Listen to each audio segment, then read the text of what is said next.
pinipilit nilang isunod sa gusto nila. Kaya pag nagbasa yan, talon-talon eh.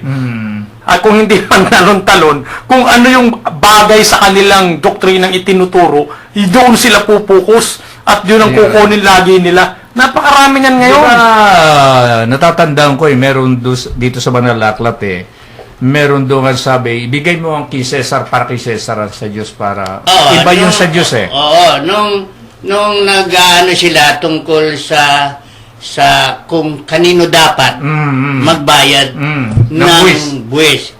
Yung mga tao. Yun ang tanong ng mga eskriba at pariseo din sa kanya.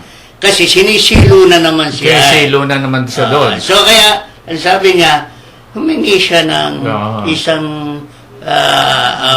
money nila, yung pera nila yung coin nila. So nanando ng larawan ni Cesar. Doon sa coin na yan. So sabi niya, sino ang nasa larawan dito? Si Cesar.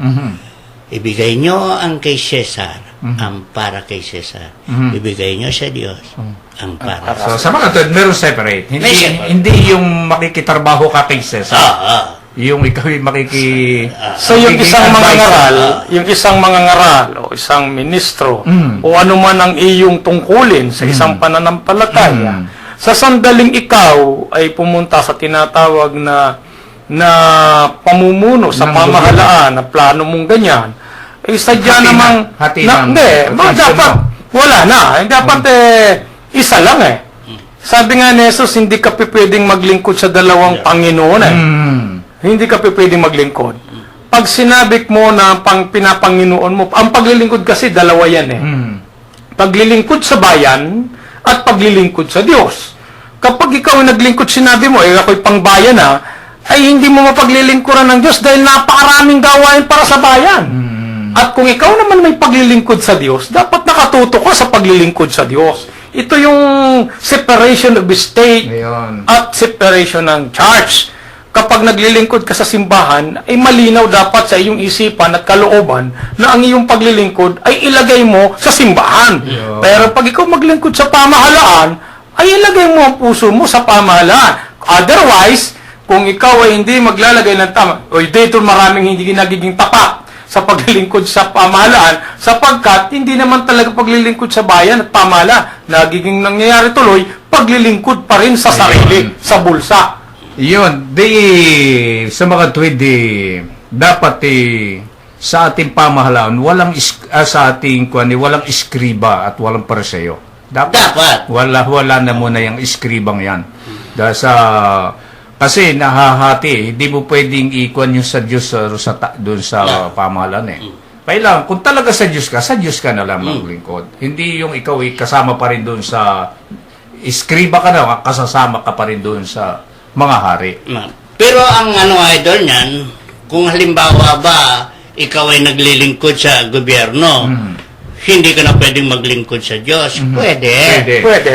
Lahat ng ginagawa mo sa gobyerno ay gawin mong naaayon sa kalooban ng Diyos. Para sabay mo silang mapaglingkuran. Pero kung papipiliin ka, ay doon sa Diyos at sa Diyos at sa bayan, kailangan piliin mo na sa Diyos. Kung dalawa na lang. Pero kung binigyan ka ng Diyos na maglingkod sa bayan, dapat ang lahat ng ginagawa mo ay para sa bayan na tapat ka, sa Diyos na tapat ka, at naaayon sa Diyos ang lahat ng ginagawa mo. Nang ibig sabihin, lahat ng ginagawa mo ay gawin mo sa pangalan ng Panginoong Diyos. Ayun. Kaya yun ang pinakamabigat ko. Yan malinis. Hindi yung ikaw nasa Diyos ka pagkatapos mas pinapaboran mo yung sa bayan. Hindi pwede. Kasi napakahirap talaga, kaya yun ang masakit kasi pag nasa pamahalaan ka, nariyan na lahat ang mga paglapit.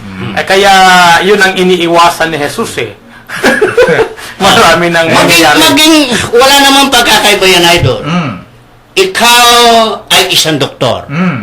dapat maging matapat kang doktor kung ano ang sinumpaan mo Yun. sa iyong pagkadoktor. Yun. Pero, huwag namang mawawala ang pananalig mo sa Diyos. At yung ginagawa mo para sa Diyos ay sabihin mo na ang lahat ng ito ay nanggaling sa Diyos, hindi sa karunungan mo. Yeah. Kasi sinabi ng Panginoon, mismo ng Panginoong Jesus, kung wala ako, ay wala kang magagawang anuman Amen. Amen. sa iyong sarili. Ayun. So, makatuwid ho'y nanapan si Jesus ng palatandaan mula sa langit. Sana ho'y naunawaan natin ang mensahe na kapalo po rito.